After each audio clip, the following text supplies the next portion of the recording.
আজকে একটা interesting drink নিয়ে কথা বলি, হ্যাঁ? প্রায় তো খাবার নিয়ে কথা বলি বা বিভিন্ন অভ্যাস নিয়ে কথা বলি, বিভিন্ন বদভ্যাস নিয়ে কথা বলি।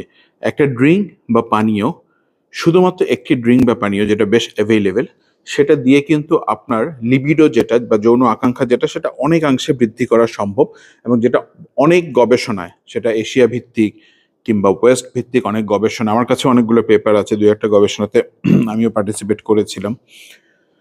যেহেতু আমার এই লাইনের পেশেন্ট অনেকদিন ধরে দেখা হয়, সেই ড্রিঙ্কটার কিছুই না, সেই ড্রিঙ্কটা হচ্ছে কফি। কিন্তু আমরা বাজারে যে কফিগুলো খাই, সেই কফিগুলো কিন্তু ম্যাক্সিমাম প্রসেসড কফি। তো এখানে আল্টিমেটলি দেখা যায় যে কফি বিনস থেকে বা কফির যে বীজ থাকে, ওখান থেকে কফিটা এক্সট্র্যাক্টেড হয় না। এটা কিন্তু অরিজিনাল কফি বিনস থেকে হতে হবে। কফিতে কি থাকে? কফিতে অনেক কিছুই থাকে আমরা জানি, ক্যাফেইন থাকে, এটা থাকে, ওটা থাকে। কিন্তু মেইন যে ইম্পর্টেন্ট ইনগ্রেডিয়েন্টসটা থাকে সেটা হচ্ছে ফ্ল্যাভিনয়েড।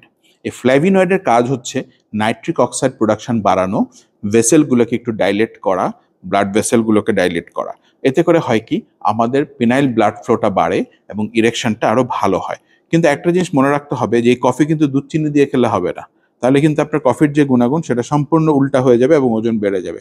আবার টু মাচ ক্যাফেইন এবং কফি বা টু মাচ ফ্ল্যাভিনয়েডস কিন্তু অনেক সময় প্যালপিটেশন করে, বুক ধড়ফড় করে এবং ঘুমেরও অসুবিধা করে। তো সেটাও মাথায় রাখতে হবে।